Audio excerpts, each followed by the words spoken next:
Now we have page 2 of the Radical Review packet. I'm going to do a few select problems from numbers 1 and 2 in the exercises. Number 1C, let's go ahead and do that.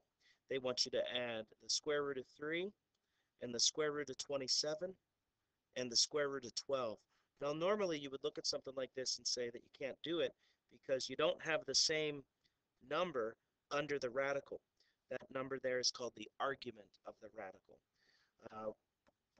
Well, I agree that you don't have the same number under there, but we can make these have the same number under the radical. We can make them have the same argument. And here's how. The square root of 3 we're going to leave alone, but 27 we're going to break down into 27 can break down into 9 times 3. And the 12 can break down into 4 times 3. Now I know 12 breaks down into 6 times 2 as well, but the reason that 4 times 3 is a better breakdown is that 4 is what's called a perfect square. And that's our goal here, is to get a perfect square. 9 is a perfect square. So this is going to work out real nicely because we're going to have the square root of 3 here. We're also going to have a square root of 3 there. We're also going to have a square root of 3 there as well. Here's how this works. The square root of 3 in the beginning just stays there. In the second term, we have, keep in mind that we still have the square root of 9 times 3. 9 times 3 is 27. The 9 can be square rooted. The square root of 9 is 3, while the other 3 that I just circled in red stays under the square root symbol. In the final term, remember this is all still under the square root. The square root of 4 can be done, can be simplified. It is 2. The other 3 that I just circled in red stays under the square root symbol. So what we have here is 1 square root of 3 plus 3 square roots of 3 plus 2 more, making a total of 6 root 3. Final answer, check it by entering that in the calculator versus this. You should get the same decimal. For part F, similar. We have 2 roots of 7 minus the square root of 64 minus 5 root 28. So my first goal is to look at any of the arguments, any of the numbers that are under the radical, and think if they can be broken down. Now 64 is 8 times 8. 64 itself is a perfect square. So we didn't even have to bother with that. We can just change the square root of 64 to 8, because that's what it is.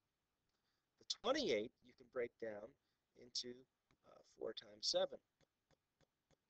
Keep in mind that that's still under the square root, and also that this 5 still exists out here in front.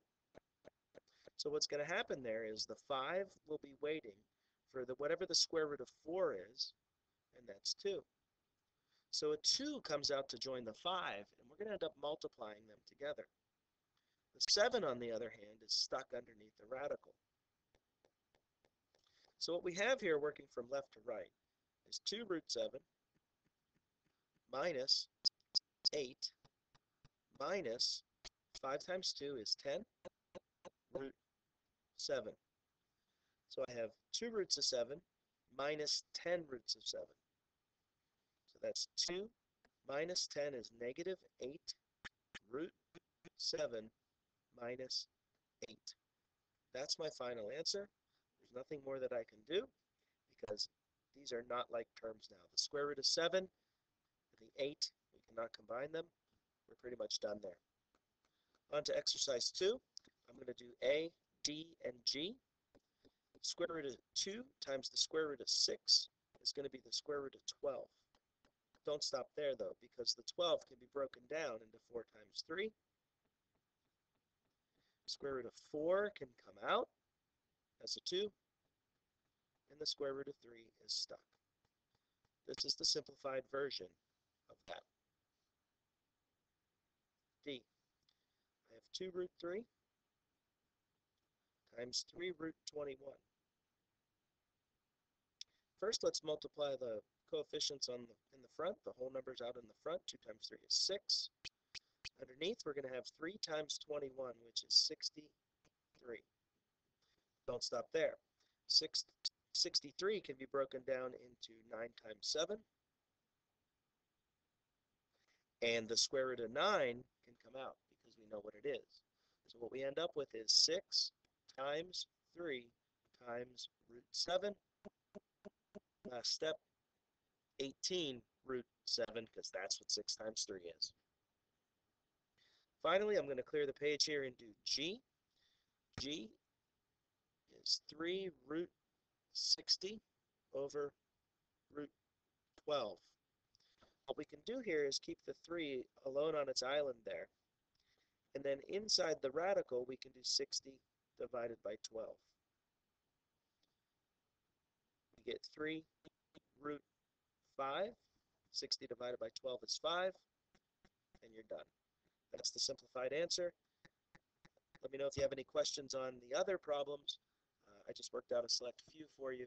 Again, these are due anytime between now and the end of this unit.